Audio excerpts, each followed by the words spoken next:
किसी भी चीज को समझने के लिए सबसे पहले मन को शांत रखना चाहिए और फिर काम पर ध्यान देना चाहिए, क्योंकि हम मन से ही प्रश्न खोज लेते हैं और मन में ही जवाब देकर बैठ जाते हैं। भगवान कृष्ण ने मन को शांत रखने के लिए 2 चीजें बताए हैं। भगवत गीता में भगवान श्री कृष्ण कहते हैं, मन का बेचैन होना उसका स्वभाव है।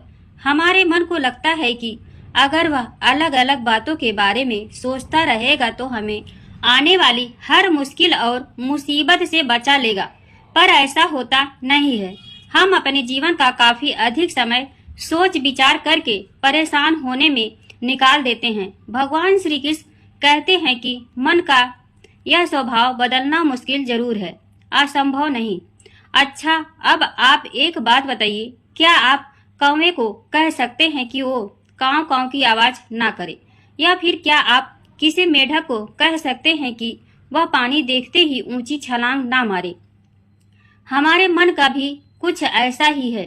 जीवन में कुछ भी होता है, अच्छा या बुरा, हमारा मन उस पर कांव कांव कांव करने लगता है। कांव कांव से मेरा मतलब यह है चिंता करना, व्याकुल होना। कोई बुरी बात होती भी नहीं है और मन परेशानी की ऊंची ऊंची लपटें लेने लगता है।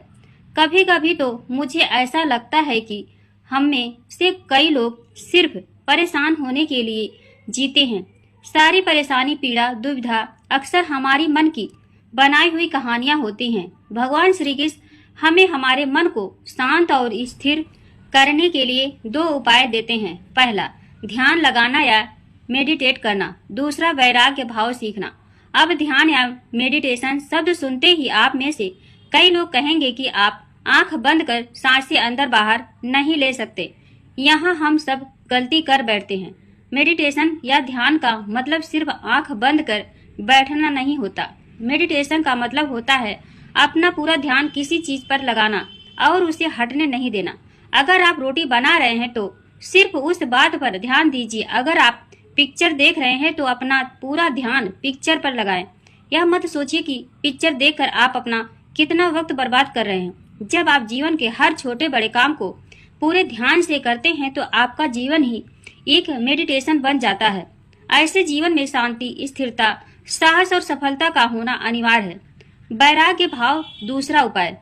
वैराग्य का अर्थ है यह नहीं कि आप सब कुछ छोड़कर जंगल में जाकर बैठ जाओ। वैराग्य का सच्चा अर्थ है कि आप जो काम कर रहे हैं उसका क्या नतीजा या रिजल्ट निकलेगा उसकी चिंता ना करें। जैसे अगर आपने कोई इंटरव्यू दिया, आप यह कर सकते हैं कि पूरे मन से तैयारी करें और अपना बेस्ट देकर आ जाएं। वह नौकरी मिलना या ना मिलना आपके हाथ में नहीं है। इस नतीजे के पीछे अलग अलग चीजें हैं जो आपके बिल्कुल कंट्रोल में नहीं है। तो जिस चीज के बारे में आप कुछ कर नहीं सकते उसके बारे में चिंता भी ना करें। यही वैराग्य का सच्चा मतलब होता है और यही है भगवान श्री कृष्ण का दूसरा उपाय, मन को चिंता की लपटों से बचाने का। याद रखिए, आप पूरे के पूरे इंसान हैं, समझदारी, संयम और कुशलता से भरे इंसान। आपका मन जब भी कौवे की तरह अलग अलग बातों पर आपको परेशान करने लगे तब अपने मन को भी प्यार से समझाएं और शांत कर लीजिए। बस अपने ऊपर विश्वास रखिए कि आप सभी अपना बुरा नहीं होने देंगे। फल की इच्छा छोड़कर कर्म पर ध्यान देना चाहिए। गीता में श्री कृष्ण ने कहा है कि मनुष्य को फल की इच्छा छोड़कर कर्म पर ध्यान देना चाहिए। मनुष्य जैसा कर्म करता है उसे फल भी उसी के अनुरूप मिलता है। इसलिए व्यक्ति को अच्छे कर्म करते रहना चाहिए। स्वयं का आकलन। श्री कृष्ण के अनुसार व्यक्ति को खुद से बेहतर कोई नहीं जान सकता, इसलिए स्वयं का आकलन करना बेहद जरूरी होता है। गीता में कहा गया है कि जो व्यक्ति अपने गुणों और कमियों को जान लेता है वह अपने व्यक्तित्व का निर्माण करके हर काम में सफलता प्राप्त कर सकता है। मन पर नियंत्रण। हमारा मन ही हमारे दुखों का कारण होता है।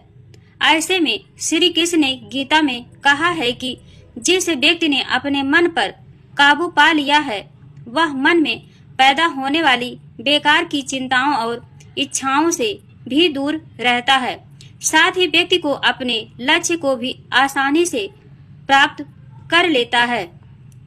क्रोध पर काबू रखें। क्रोध पर व्यक्ति नियंत्रण खो बैठता है और आवेश में आकर गलत कार्य कर देता है। यहाँ तक कि कभी कभी गुस्से में व्यक्ति खुद का आहित कर बैठता है। गीता में श्री कृष्ण ने बताया है कि क्रोध को खुद पर हावी नहीं होने देना चाहिए। यदि गुस्सा आए तो स्वयं को शांत रखने का प्रयास करें। अस्पष्ट नजरिया। गीता के अनुसार व्यक्ति को संदेह या संशय का स्थिति में नहीं करना चाहिए।